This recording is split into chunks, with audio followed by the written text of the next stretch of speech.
You're listening to Puma Podcast. Lahat tayo nadadapa. Pero, paano ba bumangon?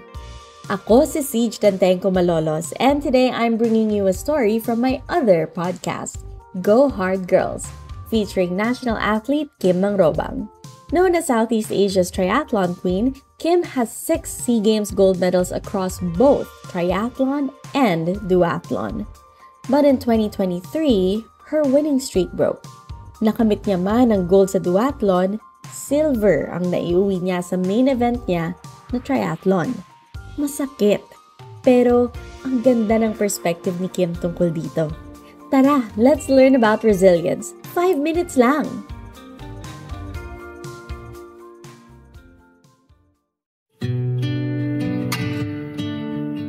So ngayon silver medal ako sa triathlon 2023 SEA Games. Yung last U-turn ng run, parang medyo naisip ko na baka hindi tayo mag-gold. And that time iniisip ko na silver is not bad. I mean, hindi siya talo. Medal pa rin siya for the country.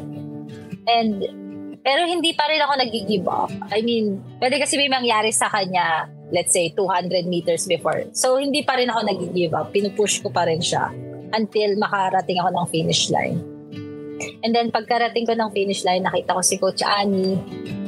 And then, umiyak kasi wala na sa Philippines yung gold. Pero sinabi niya na, it's okay, we're still proud of you. And then, lalo ako naiyak.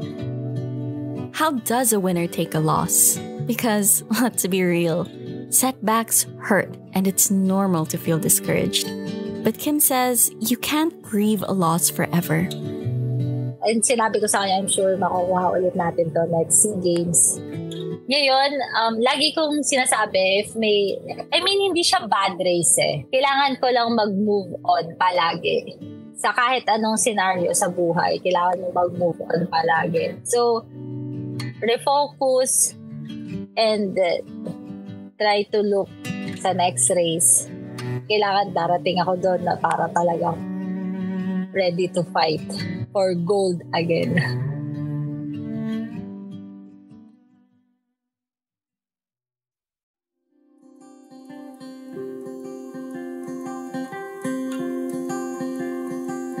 Being a winner doesn't mean never losing. When we step away from the moment of a loss, we see that it's just a moment, one point in time.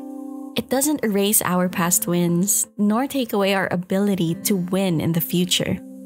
A silver medal feels like a loss only because Kim had won so many consecutive gold medals.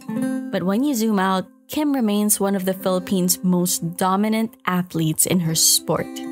Someone whose success opens possibilities for others. Ngayon, tiataas ko lang kasi yung standard ng Triathlon Philippines. So, kaya ako nagre-race abroad and kaya ako kumuha ng exposure abroad kasi gusto kong mas mamulat yung mga Filipino triathletes kung ano yung racing abroad. Kasi nung nag-start ako, like nung sinabi ko, wala akong idea kung ano yung races abroad. Success on Kim's terms means being brave enough to take an unconventional path and resilient enough to embrace challenges. You may not always get the results you want, but you get back up each time. Hindi naman palaging nasa taas. And for me, di rin maganda pag lagi kang nasa taas. Minsan, dapat ma-feel mo rin na mababa ka ng konti. And then, tsaka mas ma-feel yung panalo if nanggaling ka ulit sa baba and aakyat ka.